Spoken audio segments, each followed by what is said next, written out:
मसीह यीशु के कादर ज़िंदा जलाली और मुबारक नाम में आप सबकी खिदमत में सलाम। वो नाम जो सब नामों से आला है और जिसके आगे हर एक घुटना झुकेगा, खा आसमानियों का, खा ज़मीनियों का, खा उनका जो ज़मीन के नीचे हैं। हम दुआ मांगे। हमारे आसमानी बाप, तू जो आसमानों के आसमानों में सुकूनत करता है, फिर भी खाकसार का ख्याल रखता है, तेरा शुक्र अदा करते हैं तेरे बेटे अपने खुदावंद यीशु मसीह की अज़ीम कुर्बानी के लिए, उसके खून के बहाए जाने के लिए, जिस पर ईमान लाने के वसीले से हम तेरे फर्जंद ठहरते हैं। तेरा शुक्र करते, तूने हमारे गुनाह माफ़ किए, हमेशा की ज़िंदगी की तसल्ली बख्शी। इन सारी नेमतों के लिए हम तेरा शुक्र करते हैं। अबदी ज़िंदगी के लिए, ना ख़त्म होने वाली ज़िंदगी में के लिए, जहाँ तेरे लोग हमेशा तेरे साथ साथ रहेंगे। जब हम इस दुनिया में से गुज़रते हैं, इस दुनिया के मसाइल और मसाइब अक्सर हमें शिकस्ता दिल करते हैं, हौसला शिकनी करते हैं, लेकिन तू अपने पाक कलाम के वसीले से अपने लोगों की हिम्मत बांधता है। तेरा शुक्र हो। यीशु मसीह के नाम में मांगते हैं, आमीन। अज़ीज़ो, आज हमारा 5वां सबक है इल्मुल मसीह के तल्लुक़ से क्रिस्टोलॉजी, साइंस ऑफ क्राइस्ट, यीशु मसीह के बारे में जो कुछ कलाम मुक़द्दस हमें सिखाता है। आज हम देखेंगे खुदावंद यीशु मसीह की कफ़ारा बख्श मौत। खुदावंद यीशु मसीह की कफ़ारा बख्श मौत। और मौत खौफनाक तजर्बा है, खौफनाक चीज़ है। हर शख्स इससे डरता है और कोई शख्स भी मरना पसंद नहीं करता। लेकिन जब हम मसीह अक़ीदे पर नज़र लगाते हैं, मसीह अक़ीदे को देखते हैं, तो हमारी निजात का सारा दारोमदार खुदावंद यीशु मसीह की मौत पर है। ना सिर्फ उसकी मौत पर, बल्कि उसके मुर्दों में से जी उठने पर। अगर कलाम मुक़द्दस में से खुदावंद यीशु मसीह की मौत और उसका जी उठना खारिज कर दिया जाए, तो फिर सोचें कि आपके पास क्या रह जाता है। तो अज़ीज़ो, हम देखेंगे खुदावंद यीशु मसीह की मौत, खुदावंद यीशु मसीह की कफ़ारा बख्श मौत, खुदावंद यीशु मसीह की मौत के अहम ख़वास क्या हैं।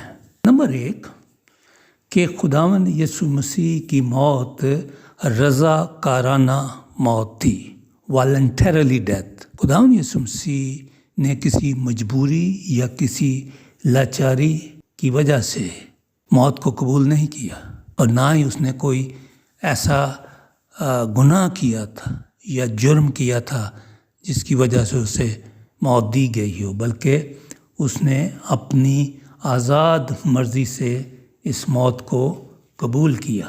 और यूहन्ना की अंजील में लिखा हुआ है, यूहन्ना 10 बाब, कि मैं अपनी जान अपनी खुशी से देता हूँ और मुझे उसके देने का और फिर लेने का इख्तियार है। कोई उसे मुझसे छीनता नहीं, बल्कि मैं उसे आप ही देता हूँ। मुझे उसके देने का भी इख्तियार है और उसे फिर लेने का भी इख्तियार है। ये हुक्म मेरे बाप से मुझे मिला। यीशु मसीह ने अपनी आज़ाद मर्ज़ी से अपनी जान कुर्बान की। लिखा है कि मुझे देने का और फिर वापस लेने का भी इख्तियार। कौन सी हस्ती है, कौन सी ऐसी तालीम है, कौन सी ऐसी शख्सियत है इस दुनिया में जो ये दावा कर सके कि मैं अपनी जान खुशी से देता हूँ, मुझे उसके देने का और फिर लेने का इख्तियार है। और आज तक ऐसा देखने में कहीं भी नहीं आया। इसलिए जो क्रिस्टोलॉजी है, जो खुदावंद यीशु मसीह के बारे में तालीम है और जो हमारी निजात का सारा दारोमदार है, वो खुदावंद यीशु मसीह की कुर्बानी पर, उसकी मौत पर है। दूसरी बात ये है कि ये कुर्बानी देने वाली मौत थी, रज़ाकाराना मौत नंबर 1, नंबर 2 कुर्बानी देने वाली मौत थी। कुर्बानी यानी उसने हमारे लिए दी कुर्बानी, और कुर्बानी इसी से लफ्ज़ कुर्ब है, قریب آنا، اور پھر یہ جو لفظ بولتے ہیں قرب و جوار، دور اور نزدیک. سو قربانی، قرب. اور جب ایک شخص قربانی دیتا ہے، اس نے ہمارے لیے دی، تو اس نے یہ دی کہ ہم اس کی قربانی کے وسیلے سے خدا کی قربت میں آ سکیں. گناہ تو ہم نے کیا، گناہ میں نے کیا، لیکن قربانی اس نے میرے لیے دی. اور پھر یہ عوضی موت تھی. نمبر 3 عوضی موت تھی، سبسٹیٹیوشنری ڈیتھ. عوضانے کے طور پر، بدلے کے طور پر. جہاں میں نے مرنا تھا، میرے بدلے، میرے عوض یسوع مسیح مر گیا صلیب پر. یہ کیسی بات ہے. کلام میں یہ بھی لکھا کہ جو جان گناہ کرے گی وہ مرے گی. سو مرنا تو میں نے تھا، لیکن یسوع مسیح میری خاطر مر گیا. اس نے میرے بدلے موت کو قبول کیا.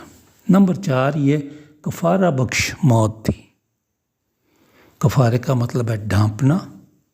سو یسوع مسیح نے اپنی موت کے وسیلے سے، اپنے خون کے بہائے جانے کے وسیلے سے میرے گناہوں کو ڈھانپ دیا. لکھا ہے کہ میں تمہارے گناہوں کو کبھی یاد نہیں کروں گا. جتنا پورب سے پچھم دور ہے، اتنی ہی دور میں تمہارے گناہوں کو پھینک دوں گا. سو کفارہ بخش موت ہے. اور پھر آخری بات، یہ موت سب کے لیے کافی ہے. خداوند یسوع مسیح نے آج سے 2000 سال پہلے جو صلیب پر موت گوارا کی، موت قبول کی، وہ سب کے لیے کافی ہے. آنے والے وقتوں تک کے لیے کافی ہے. یہ ہر قوم کے لیے، ہر قبیلے کے لیے، ہر رنگ کے شخص کے لیے، ہر عقیدے کے شخص کے لیے، ہر نسل کے لیے یہ موت کافی ہے. اور یوحنا 3:16 میں لکھا ہے کہ خدا نے دنیا سے ایسی محبت رکھی، دنیا سے، ہر قوم، قبیلے، نسل، زبان، اہل امت، اہل لوط. خدا نے دنیا سے ایسی محبت رکھی کہ اس نے اپنا اکلوتا بیٹا بخش دیا قربان ہونے کے لیے، تاکہ جو کوئی اس پر ایمان لائے، جو کوئی ہلاک نہ ہو بلکہ ہمیشہ کی زندگی پائے. دنیا سے محبت رکھی، اور اس دنیا میں سے سلیکٹڈ جو کوئی اس پر ایمان لائے. اگرچہ یہ موت سب کے لیے اس نے قبول کی، لیکن جو کوئی اس پر ایمان لاتا ہے، اس کی قربانی پر، اس کی موت پر جو کوئی ایمان لاتا ہے، وہ ہمیشہ کی زندگی پاتا ہے. سو خداوند کلام مقدس کے ان خیالات کے وسیلے سے آپ کو برکت بخشے. ہم دعا مانگیں. ہمارے قدوس مہربان آسمانی باپ، جب ہم اس ملک میں رہتے ہیں اور فرق قسم کے پریشرز ہیں، کرائسز ہیں، ٹینشنز ہیں، سوالات ہیں، تو ہمیں سے ہر ایک کو یہ توفیق بخش کہ ہم اپنے ایمان کا دفاع کر سکیں، ڈیفینڈ کر سکیں اسے، اور ضرورت کے وقت تیرا پاک روح ہماری مدد کرے اور ہم مناسب جواب دے سکیں. ان سب چیزوں کو بڑی برکت بخش. اے باپ، اس دعا کو سن. یہ دعا تیرے بیٹے اپنے خداوند یسوع مسیح کے پاک اور جلالی نام میں مانگتے ہیں. آمین.